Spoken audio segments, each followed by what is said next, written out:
fellow crafters and paper artisans, it's Chandra with Stockton Stuff. I showed a loaded pocket last week or a couple of weeks ago, and someone asked me to show a tutorial with the measurements, and since it's pretty easy and pretty quick, I'm going to show you how to make the pocket today for Handmade Hump Day. And then I'm going to decorate it for another collaboration next week where we will be doing UK products, and I'm going to use some tonics stuff to decorate. So it is pretty simple. You need a just a regular 8.5 by 11. I'm using 110 cardstock. And this is from the collection called, you know what, I don't even know what it's called, but those are the colors that come in it. It's from Michaels. And so it's this kind of green. It's like I think it's called Ocean something. But please don't quote me. Just go and kind of look for it if you like those colors. I thought they were really pretty. So, okay, so from the 11-inch side, I'm going to cut it down to 9 inches. And then I'm going to cut this down to, I'm going to cut 2.5 inches off of this on the 9-inch side. So let's make sure that that's the 9-inch side.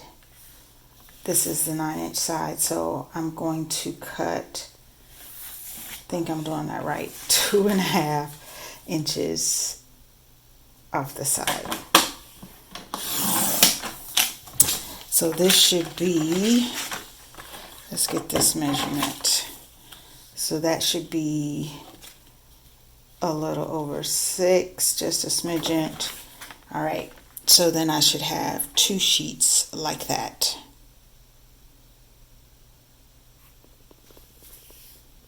All right, so I grabbed my scoreboard and I'm going to score at 6 and 6 3/4. So that's going to be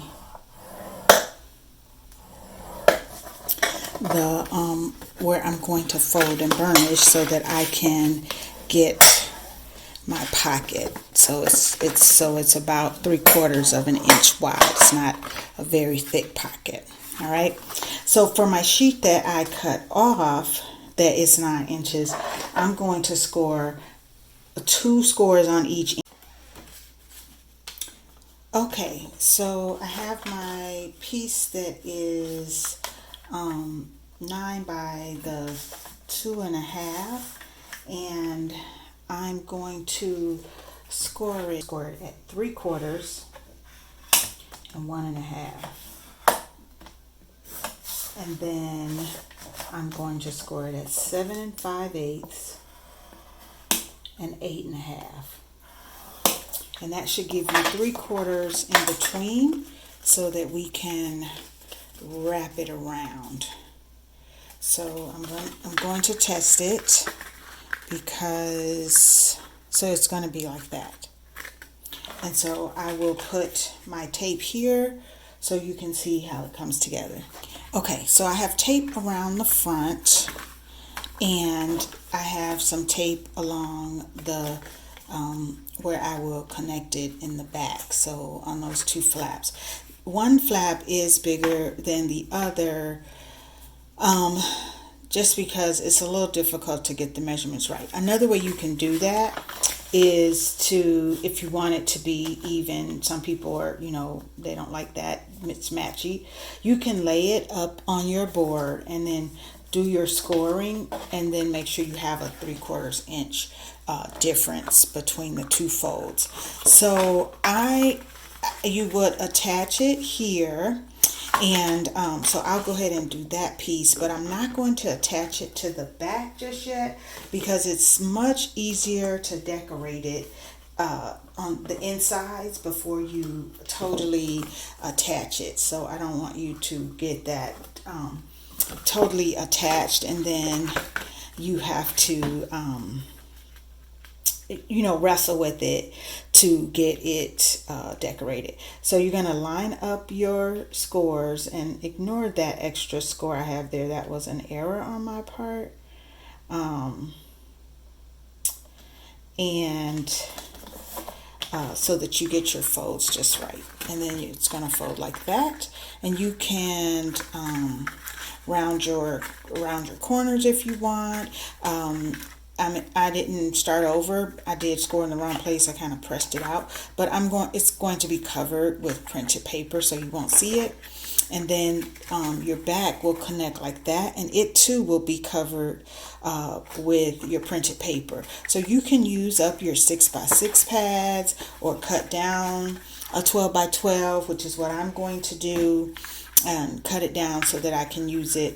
If you cut a 6x6, you can use part of it on the top of here and the other here, and it will be just right. So if you watch my other video, it turned out. It is super easy. I love it, and I'm just in love with this color right here. So stay tuned next Wednesday to find out how I decorated mine, and please share how you decorated yours. Thanks for watching.